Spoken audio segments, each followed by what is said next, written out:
Je m'appelle Arina Jesipovic. J'ai fait les études d'art plastique à la fac d'Aix-en-Provence et à l'école d'art. Donc DNSEP 2014, par la suite un post-diplôme à l'école d'art de Dresde et là la dernière exposition dans le cadre de Manifeste à 13 à la compagnie Lieu de création.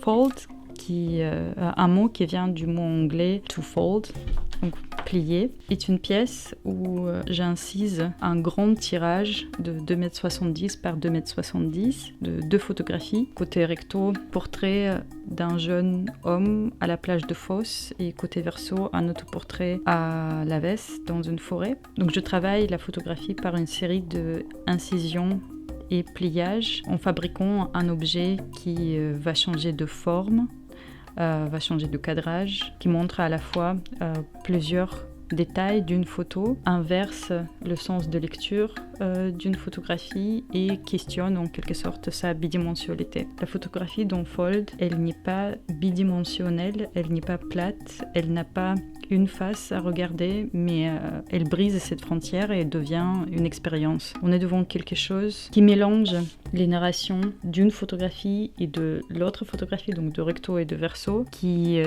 change le rapport entre la figure et le paysage, parce que en pliant et dépliant cette photographie, on peut faire disparaître les personnages, le faire apparaître, le morceler. La figure, elle se déplace dans le paysage, apparaît, disparaît, se mélange.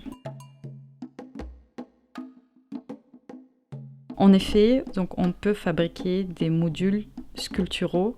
Fold comporte 36 modules, bifaces. Donc il s'agit d'une photographie qui est incisée et pliée, et les petites parties, ils ne sont pas détachables, mais ils sont déplaçables, modulables. Donc il s'agit des fragments carrés de 45 cm par 45 cm qui nous permettent de recombiner les cadrages. Il s'agit de 36 modules, donc du coup 72 fragments de 2 photographies qui en quelque sorte nous ramènent vers cette expérience esthétique au moment de la prise de vue. Quand on se retrouve devant un paysage et un personnage et on ne sait pas encore comment il sera le cadrage. Ou est-ce que mon œil va rester sur une partie de plage, sur une partie de la robe, sur le corps, sur le visage? Qu'est-ce qui m'intéresse dans cette photo? Dans Fold, c'est exactement ça qui se passe. En tournant et en modulant les parties de l'image, en quelque sorte, je me retrouve à nouveau au moment de la prise de vue. J'ai commencé par une question autobiographique, me demandant les expériences de déplacement, les expériences de vie dans des différents pays. Qu'est-ce que ça fait avec mon identité? Est-ce que chaque expérience s'ajoute? Est-ce qu'une expérience efface l'autre? Et en quelque sorte, le modèle d'identité unique, est-ce que ça existe ou est-ce que ce n'est pas un modèle qu'on peut appliquer dans mon cas? Donc en faisant des recherches, je suis partie sur les questions d'identité palimpseste, d'identité fragmentée, d'identité éclatée. Et c'est en faisant ces recherches que j'ai commencé à faire des photos des lieux qui comportaient les 2 temps dans un même endroit. J'ai photographié des endroits qui étaient en transformation. Donc des endroits qui étaient pendant un laps de temps une chose, au moment de prise de vue, peut-être autre chose, et qui allait devenir encore une troisième chose dans le futur. Donc quand j'ai vu les restes de carrelage dans la forêt de la Vesse, cette présence des petits morceaux m'a donné des idées. Je me suis dit que je pouvais utiliser cette partie de paysage, faire des gestes mimétiques et faire un autoportrait qui parlera justement de cette identité qui n'est pas une. L'identité dont la unité pose une problématique.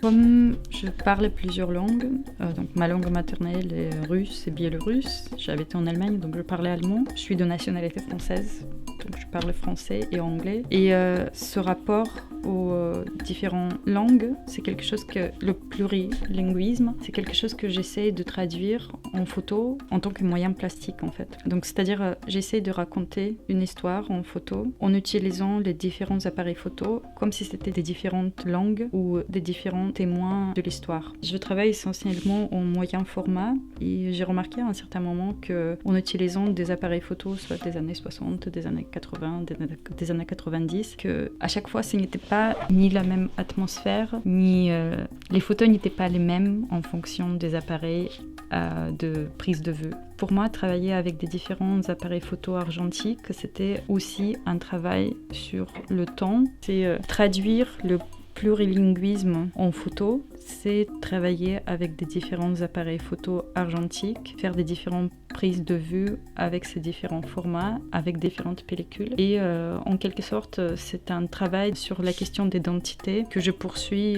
dans mes recherches depuis très longtemps. Faire des différentes prises de vue du même moment, faire une séquence de plusieurs images, partager, fragmenter en fait ce moment de prise de vue, multiplier les appareils photo, multiplier les caméras. D'un côté, c'est un moyen de se rapprocher de ce moment, de cette vraie image et peut-être de l'objectiviser parce que en voyant des images de différentes qualités, c'est le spectateur qui doit faire le lien.